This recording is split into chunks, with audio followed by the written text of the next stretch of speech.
Lo primero que quiero decir es que cuando hablemos de mindfulness no estamos hablando de una técnica, estamos hablando de una forma de vivir. Mindfulness quiere decir, la traducción sería la mente plena, en realidad lo que quiere decir es la mente aquietada. Nosotros estamos todos muy familiarizados con todo lo que es el diálogo interno, cuando uno piensa, cuando uno se enfada, lo que siente, lo que deja de sentir, lo que le gustaría, lo que no le gustaría, etcétera. Estamos muy familiarizados con eso.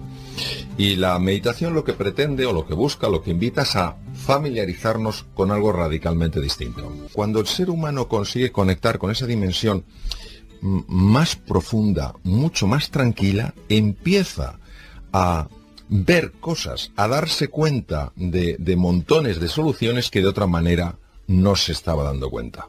Primero, yo creo que todo ser humano, sin excepción, aunque haya tenido una familia estupenda, aunque la hayan querido, aunque tal cual, alberga en su interior heridas emocionales. Un comentario en un momento inadecuado, en un momento de tensión, por la persona que a lo mejor le tenía el mayor cariño, pero ese día había tenido un día de, como les voy a decir, un día de perros, y en un momento determinado dijo, déjame en paz. La mente humana es tremendamente sensible a esto. Sí. Y se quedan cosas dentro. Y esas cosas dentro, como las olvidamos, porque ocurre muchas veces a edades tempranas, sí van operando desde el inconsciente. O sea, ¿qué ocurre? Que tú para llegar al inconsciente, pues necesitas un camino nada fácil, porque claro, con tu consciente no parece que tenga mucho sentido que llegues al inconsciente. ¿Cómo vas a llegar a aquello que no sabes ni siquiera que está ahí, no? Bueno, el mindfulness consiste en una práctica que lo que hace es que esa mente revoltosa, que esa mente que muchas veces es imposible de parar, parece imposible parar esos pensamientos que intentas cerrar los ojos y te ocurre, bueno, ¿qué tenía que haber hecho? Pues no he hecho lo que tenía que haber hecho, ¿qué tendré que hacer mañana? Consigues pararla. O sea, la clave del mindfulness, y por eso tiene tantas ramificaciones en la vida, es que la relación que tú estableces con algo que a ti te incomoda, por ejemplo, un pensamiento que va asociado a una emoción, es radicalmente distinta a la que tú normalmente establecerías. La diferencia es cuando tú te entrenas en mindfulness, ves el pensamiento, pero lo ves como un observador, no te quedas envuelto en él, es decir, no se apropia de tu cuerpo, no se apropia de tus afectos, de tus emociones, tú lo ves. ¿Qué ocurre? Que al final te das cuenta de que tú no eres tu mente, de que tú eres mucho más que tu mente, y pierde poder en todo aquello en lo que está afectando. No nos olvidemos que según estudios de la Universidad de Harvard, pionera en el mundo en este trabajo, entre el 60 y el 80% de las consultas a médicos generales tienen mucho que ver con situaciones emocionales generadas por la mente. Un minuto de ira de verdad, cuando empiezas puede dejar, esto hay sistemas para verlo que no son muy complejos. El sistema inmune, el sistema que nos protege frente a bacterias, virus, tumores, etcétera, lo puede dejar en una situación inhibida durante 6 horas. ¡Qué fuerte! Un minuto de ira. ¿Cuál es la capacidad que hay que desarrollar? Es sencilla, pero no es simple. La capacidad de abrirse a aquello que es nuevo. Porque de forma literal vamos a entrar en un paisaje nuevo. Entonces, un paisaje nuevo no puedes ir juzgando, tienes que ir con una mentalidad científica. Cuando nosotros estudiamos algunos mecanismos por los que opera la mente, lo que es la mente limitante, entenderemos que generamos limitaciones que verdaderamente tienen un impacto a nivel físico, nos hacen enfermar, etcétera, etcétera, pero es que las vivimos como si fueran reales, igual que hace 500 años hasta que una persona decidió que había un mundo por descubrir. Lo único que estamos pidiendo es que se abran a la posibilidad de que dentro de ellos, dentro de las personas que nos están escuchando, dentro de todos nosotros, hay muchos más recursos de los que nos imaginamos. Y hay barreras que nos están limitando en la vida, que no nos están dejando ser más felices, que no nos están dejando estar más sanos, tener más energía, llevarnos mejor con los demás, pero que no sabemos que las tenemos. ¿Qué nos dice la medicina? Pues la medicina, sobre todo la Universidad de Harvard, que es la pionera en el mundo en este campo, dice que entre el 60 y el 80% de las enfermedades tienen una relación directa con no saber gestionar lo que se llaman emociones tóxicas. O sea, el cuerpo tiene su inteligencia, lo hemos visto aquí, el tubo digestivo tiene su cerebro, tiene 500 millones de neuronas, el corazón tiene 40.000 neuronas. Es decir, no se puede separar, se puede distinguir, pero no se puede separar. Y aquí trataremos el cuerpo no como un objeto, sino como un ente inteligente, con una sabiduría que llega a desafiar la sabiduría intelectual. Esa es la famosísima intuición, ¿no? ¿Qué nos dice la psicología? La psicología, que es una ciencia también a la que la humanidad debe tanto, lo que nos dice es que cuando tú tienes ciertos pensamientos, se te cruzan ciertas ideas en la cabeza, empiezas automáticamente a tener sentimientos. Una reflexión: si nuestra forma de pensar y de sentir tiene tanto impacto en la salud, tanto impacto en el cuerpo y tanto impacto en las acciones, tenemos que descubrir una nueva forma de relacionarnos con nuestros pensamientos. Entonces, práctica. La práctica es la siguiente. Durante 3 veces al día, no importa si son 2 minutos, 3 minutos, 4 minutos, quiero pedir a las personas que nos están escuchando que hagan lo siguiente. Que sencillamente observen lo que acabo de decir. Observen cómo ciertos pensamientos tienen la capacidad de generar ciertos sentimientos y ciertas situaciones en el cuerpo. Solo lo observen. En lo agradable y en lo desagradable. Es decir, quiero que reconocer, quiere decir volver a conocer, cómo el pensamiento, el sentimiento y el cuerpo están ligados, porque va a ser clave en lo que haremos. Entonces, esta capacidad de observar con cierta distancia, aunque cueste, no importa si sean 2 o 3 minutos, es esencial.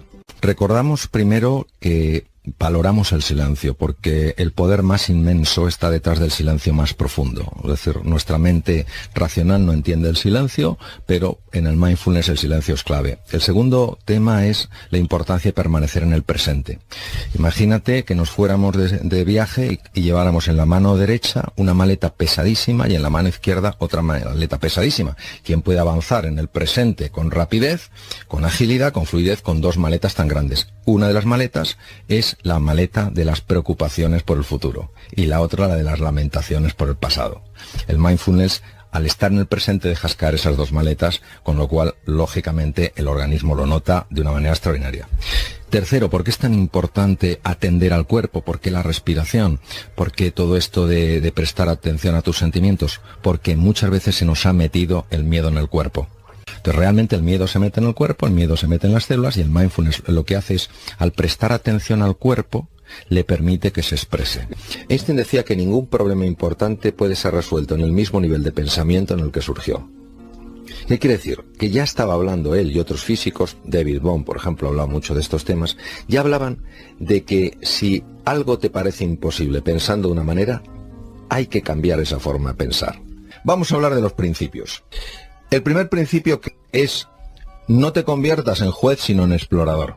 Entonces, no juzgues los pensamientos como buenos, como malos, como agradables o como desagradables. Sencillamente explora cuál es tu tendencia. La gran dificultad del mindfulness estriba en cómo tratas a los pensamientos. Cuando el pensamiento es desagradable, te lo quieres quitar de encima. Y cuando el pensamiento y el sentimiento que traen son agradables, no quieres que se vayan. ¿Y qué es lo que hay que hacer? Este es el problema. Lo que hay que hacer es observarlo, observar esa tendencia, darte cuenta de cómo tiendes a reaccionar dependiendo del tipo de pensamiento, de nuestra tendencia a catalogar lo bueno, lo malo, lo agradable, lo desagradable. Y yo lo que pregunto es lo siguiente: ¿no ha habido cosas desagradables en nuestras vidas que gracias a que las hemos vivido hemos conseguido aprender cosas extraordinarias? ¿No ha habido momentos difíciles a los que no hemos tenido que hacer frente, no hemos tenido más remedio que hacer frente, y por haberles hecho frente hemos conseguido descubrir cosas nuevas? El gran problema de la mente es que cataloga muy rápido. Agradable lo quiero, desagradable no lo quiero. Algo que me parece bonito, para mí. Algo que me parece feo, no lo quiero. El mindfulness lo que hace es observar. Sencillamente observar cuál es la tendencia natural que sucede en mí cuando aparecen estos pensamientos. Desde el punto de vista científico, ¿qué ocurre? Que cuando tú empiezas a observar las cosas en lugar de juzgarlas, una parte del cerebro que se llama el sistema reticular empieza a permitirte ver cosas que normalmente no veías. Tú imagínate lo que sería que vas por la calle, lo que sería ir por la calle y que una persona te haga un comentario incómodo, y no es que pases del comentario, pero que no tengas que despreciar a esa persona, que no tengas que contraatacar, que no tengas que posicionarte, y que observes que eso es una cosa que se desvanece dentro de ti, que sigues manteniendo el respeto a esa persona, que le puedes hablar con firmeza y a la vez con educación. Entonces nosotros en el mindfulness lo que queremos es un equilibrio que nos ayude a dar la mejor respuesta la mejor respuesta para cualquier situación en la que nos encontremos. Pero al ser algo tan contraintuitivo, tan contrario a nuestra forma habitual de pensar, es por lo que tenemos que ir poquito a poco, ir observando, ir descubriendo, pues eso, cómo el pensamiento va enlazado a un sentimiento, a una reacción corporal, cómo ante determinados pensamientos y sentimientos tendemos a rechazarlos, cómo otros tendemos a pegarnos a ellos. Y esta observación es lo único que buscamos cuando se practica a lo largo de 2 meses una serie de minutos en mindfulness. Se puede documentar con técnicas de neuroimagen cambios estructurales profundísimos en el cerebro, cambios que implican una mayor capacidad de aprendizaje, un mejor uso de la inteligencia, un mayor equilibrio emocional, una mejor memoria y, por ejemplo, una potenciación del sistema inmune. Nuestra mente está agitada y como está agitada, no vemos nuestro potencial, ni tampoco vemos aquello que nos está lastrando. Cuando conseguimos que esa mente se serene, empezamos a ver cosas en nosotros y a experimentar sensaciones y a experimentar realmente descubrimientos, revelaciones en el sentido de cosas que estaban veladas y se ven, que tienen un poder transformador en la vida. Y también empiezas a ver aquellas cosas que no habías visto de ti y que realmente te están haciendo la vida difícil. Y como está agitada, no podemos reconectar con nuestro potencial oculto, ni sabemos por qué tantas cosas que son pequeñas nos alteran de una manera tan grande. Y que la forma de combatir ese sufrimiento es estabilizar la atención, alejándola de esa narrativa, de esa rumiación constante, de ese ruido que nos impide reconectar con lo que somos. Detrás de muchísimas enfermedades, por no decir de todas, hay un factor que puede pesar más o menos y que es la ansiedad. La ansiedad es generada por el ruido mental y que el simple hecho de parar eso hace que el organismo, que tiene una capacidad natural de recuperación, pueda recuperarse. No hay nada mágico aquí. Bueno, sí hay mágico, que la vida es mágica. Eso es lo que hay de mágico. Pero a veces estos diálogos que tenemos bloquean la magia, no porque la anulen, sino porque no la dejan florecer. En los momentos donde ya esta existencia nuestra se acaba y una persona mira hacia atrás, uno se da cuenta de la cantidad de cosas que podía haber hecho y no hizo.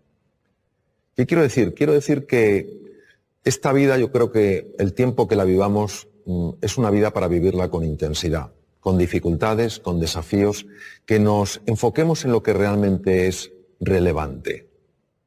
Que cuando llegue el final de nuestra vida, digamos como Neruda, confieso que he vivido.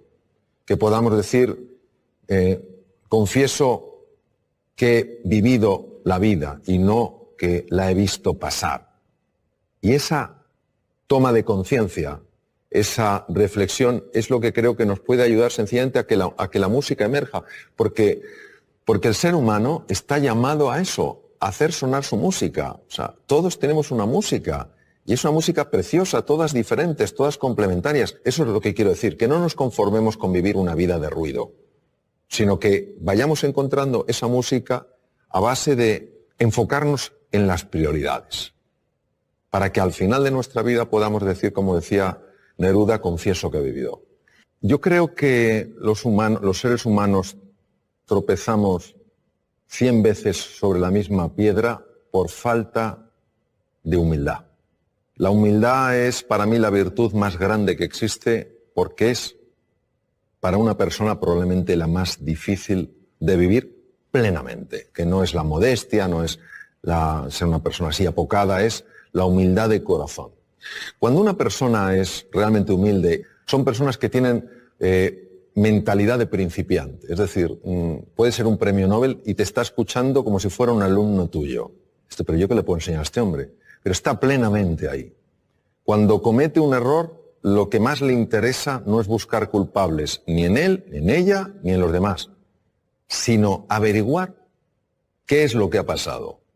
Es una mentalidad mucho más científica, interesada, curiosa, que una mentalidad enjuiciadora. Porque creo que cuando una persona es humilde y tropieza con una piedra, está dispuesta a reconocer que ha tropezado con una piedra y no a intentar ocultarse ante sí misma o ante los demás qué ha sucedido. Porque creo que cuando una persona es humilde y tropieza con una piedra, se deja asesorar, pregunta, escucha, pide ayuda y se deja ayudar. Creo que nuestra soberbia nos mata. No queremos aceptar las cosas como son. Queremos que sean a nuestra medida. Queremos que la vida se pliegue a nuestros deseos. Por eso no fluimos con la vida. Cuando aparece algo que no nos gusta, nos preguntamos ¿por qué? En lugar de ¿para qué? Y todo eso creo que es lo que hace que nos cueste aprender. Y si yo lo llevara a una metáfora, creo que la vida se vive en plenitud cuando el que pilota el coche es la conciencia. Y en el copiloto va el ego. Pero cuando el ego es el que pilota, te puedes tropezar 100, 1000, 100.000, y nunca aprenderá. Las personas muchas veces no cambiamos no porque no se pueda cambiar, sino porque no estamos dispuestos a hacer lo que hay que hacer para cambiar. Ni tenemos el nivel de inspiración y de ilusión suficiente como para estar verdaderamente comprometidos y levantarnos después de cada caída, ni tenemos una estrategia que funcione y que podamos aplicar, ni a veces tenemos la disciplina necesaria para ir incorporando ciertas prácticas en el día a día. Cuando uno tiene la inspiración, es decir, ves una posibilidad en tu vida que dices, oye, si esto apareciera en mi vida, oye, voy a otro nivel. O tenemos una estrategia que no tiene que ser ni sofisticada ni compleja, sino sencilla. Estos son los pasos que he de seguir.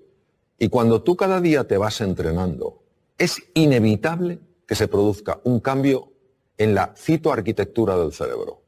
Todos nosotros podemos cambiar, podemos activar genes, podemos desactivar genes, podemos crear nuevas conexiones. Entonces, nos dice la neurociencia que vivamos con pasión, con entusiasmo, que vivamos con fe en nosotros y en nuestras posibilidades y que estemos dispuestos a llevar a cabo el entrenamiento necesario para incorporarlo, para que pase del saber al saber hacer. Y cuando uno está con personas realmente relevantes en el mundo del deporte, en el mundo de la ciencia, te das cuenta de la disciplina que ponen en su vida. Todos los días se entrena. No hay un día que digan, no, hoy no me entreno. Se entrenan un poquito.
Y eso es una maravillosa oportunidad porque quiere decir que nuestro pasado no tiene por qué predecir nuestro futuro. Si una persona quiere cambiar cómo ha vivido hasta ahora, lo puede hacer. Ahora necesita estos ingredientes. Un verdadero entusiasmo, una motivación que le genere el compromiso, una estrategia que sea razonable, no tiene que ser compleja, y una práctica constante para que al final no haya nada que creerse, porque tú mismo lo puedes verificar. El cuidado del cuerpo, de la nutrición, el hacer ejercicio físico es muy importante. La faceta mental, dormir bien, dormir suficiente es importante. Es más importante dormir que comer, fisiológicamente hablando. Que la faceta mental es clave, que tenemos que aprender todos a gestionar mejor nuestra mente, a enfocarnos en lo esencial, a usar un lenguaje que nos ayude, no que nos anule, a interpretar las cosas de una forma que nos permita salir adelante, no quedarnos atascados, ¿no? Que el elemento afectivo es esencial, buscar lo positivo en las cosas, más que los porqués, los paraqués, más que los esques, pues tal vez los hayques. A lo mejor más que solo me queda, pues los aún me queda, ¿no? Todos en nuestra vida pasamos por momentos de oscuridad, momentos de dificultad, del tipo que sea, relaciones personales, temas de salud, temas de energía, temas de trabajo. Y lo importante es tener muy claro una cosa, que siempre hay luz dentro de cada uno de nosotros. Las demás personas nos pueden recordar que tenemos luz, pero no nos dan la luz. La luz la tenemos dentro. Lo más que pueden hacer es ayudarnos a descubrirla. Y cuando la luz nos ilumina, pasa algo fascinante, que es que nadie nos tiene que señalar con el dedo y nadie nos tiene que decir, oye, tienes que mejorar en esto, esto no lo haces bien, tal cual, sino que uno automáticamente lo ve. Ve tres cosas. Ve lo que se está haciendo bien, ve lo que no se está haciendo bien y ve lo que es necesario cambiar. Pero lo fascinante de cómo se ve es que se ve sin juicio. Es decir, no te sientes mal en el sentido de no te sientes juzgado, criticado, humillado, minimizado, avergonzado por ver lo que no estás haciendo bien. Te duele, te genera tristeza, pero no te genera ni vergüenza ni culpa. Es una observación sin juicio. También te das cuenta, obviamente, de lo que estás haciendo bien. Y eso te genera alegría sin arrogancia. Por verlo no te vuelves una persona pedante, no te vuelves una persona que mire a los demás con un ángulo distinto, como si estuvieras por encima y ellos por debajo, sino que sencillamente lo disfrutas, lo reconoces, pero no te salen plumas de pavo por ello.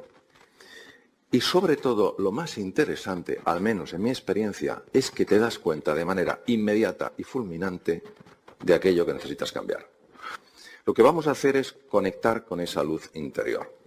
No se puede conectar con esa luz interior, no se puede conectar con esa fuente de sabiduría, de creatividad, de energía, de compasión, si uno sencillamente no se da permiso a explorarlo. Si uno sencillamente no tiene interés de mirar dentro, porque cree que es siempre más interesante lo que hay fuera que lo que hay dentro. Y por supuesto, en la vida todos nos encontramos con encrucijadas. Encrucijadas donde te encuentras a lo mejor con un desierto, donde todo es igual, donde el calor es insoportable, donde la sequedad no hay quien la aguante. Y puedes hacer dos cosas, afrontarlo, hundirte, huir o atacar. Y como no estamos en el mundo de los juicios, no es lo bueno o lo malo, es que cada camino tiene sus consecuencias. Entonces, obviamente no todo lo que se afronta puede ser superado. Nada de lo que no se afronta puede ser superado. Lo digo también porque, igual que muchas veces se nos vende la idea, una idea que construimos entre todos, de que la gente que consigue grandes retos es gente especialmente dotada, con una formación que otras personas no tienen, títulos académicos, etc. También estamos muy obsesionados en buscar la seguridad siempre. Todo tiene que ser controlado, todo tiene que ser familiar, todo tiene que ser manejado. ¿Y si esto fuera un error que se paga de forma muy seria? Entonces, tenemos que entender que en la vida no hay seguridades, solo hay una, todos la conocemos, el resto jugamos con opciones, jugamos con oportunidades, no jugamos con certezas. Se habla mucho de la importancia del sí, del sí, del sí, del sí, que está muy bien. Hoy voy a hablar de la importancia del no. Voy a contaros una serie de cositas pequeñas en relación al no y la importancia de incorporar el no a nuestra vida. Obviamente está el sí a los sueños, el sí a los retos, el sí a la ilusión, el sí a la confianza. Creo que también hay algunos.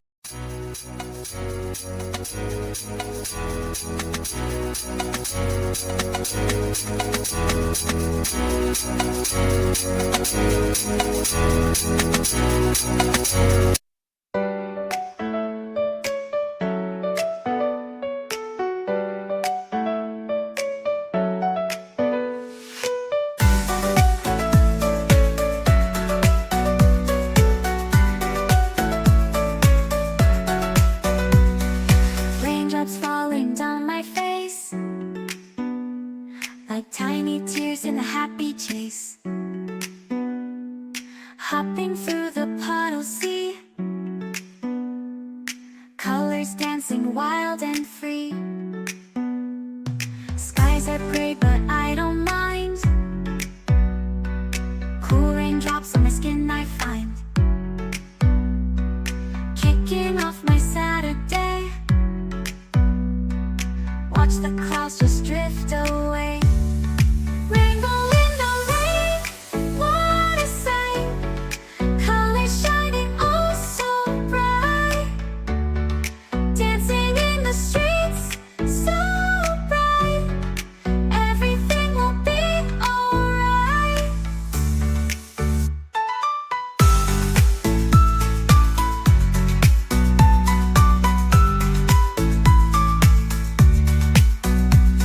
Umbrella spinning, twirling round. A colorful halo on the ground. Music playing on the sand. Skipping beats, the heart will sway. Feel the world come out to play. Lightning cracks, but don't you fear. Magic shines when skies are clear. Raindrops whisper secrets true. A hidden beauty shines right through. Rainbow in the rain, what a sight. Colors shining oh so bright. Dancing in the streets, so bright. Everything will be alright. Raindrops falling soft, peeks through. Rainbow magic, me and you. Smiling faces, hearts, alright. Everything will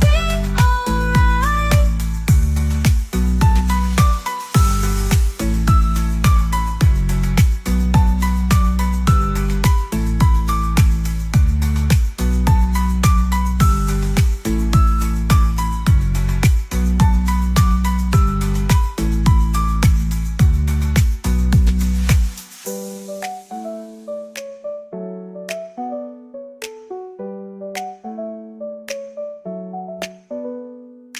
Raindrops falling, sun peeks through. Rainbow magic, me and you. Smiling faces, hearts alight. Everything will be alright.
El primero, el que acabo de comentar, no busques certezas. Primero, porque no las vas a encontrar. Y segundo, porque te va a debilitar esa búsqueda. Si no buscas certezas, ¿qué buscas? Oportunidades. Segundo no que os propongo. No juzgues cada día por las cosechas o por la cosecha que recoges, sino por las semillas que plantas.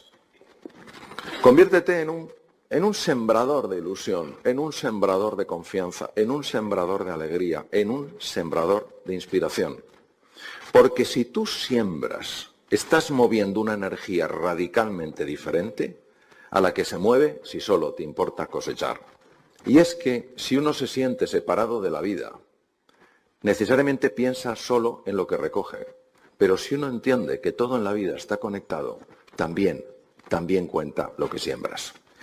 Y lo tercero, no hierra el águila que en sus intentos de vuelo falló, sino aquella otra que por miedo a errar jamás voló. Es importantísimo que el nivel de compromiso sea absoluto. ¿Por qué es tan importante ese nivel de compromiso? Porque va a haber obstáculos en el camino. Va a haber gente que te va a mirar y va a decir, pero ¿tú a dónde vas a llegar? Te vas a mirar en el espejo y te van a entrar las dudas. Te vas a ver como gato y no te vas a ver como león. Lo que te va a aguantar es el nivel de compromiso.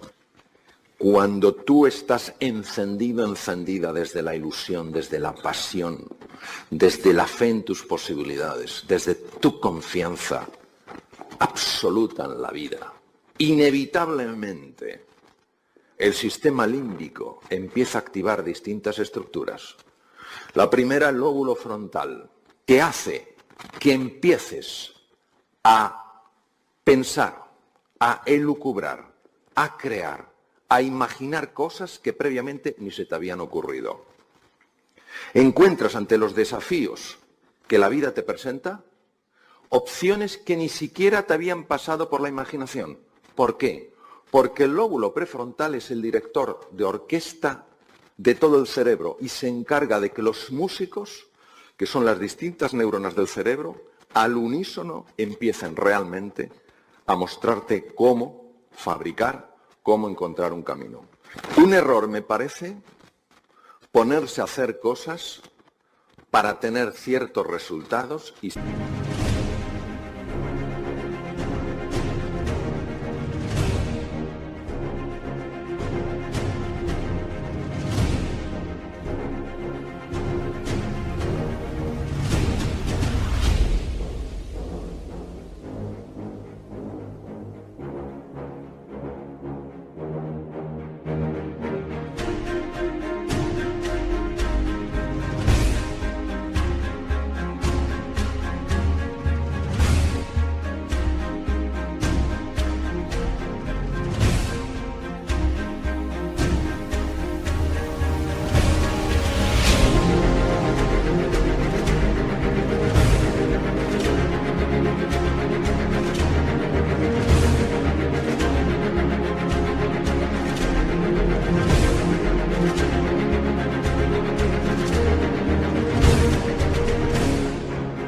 ser alguien importante, reconocido, valorado.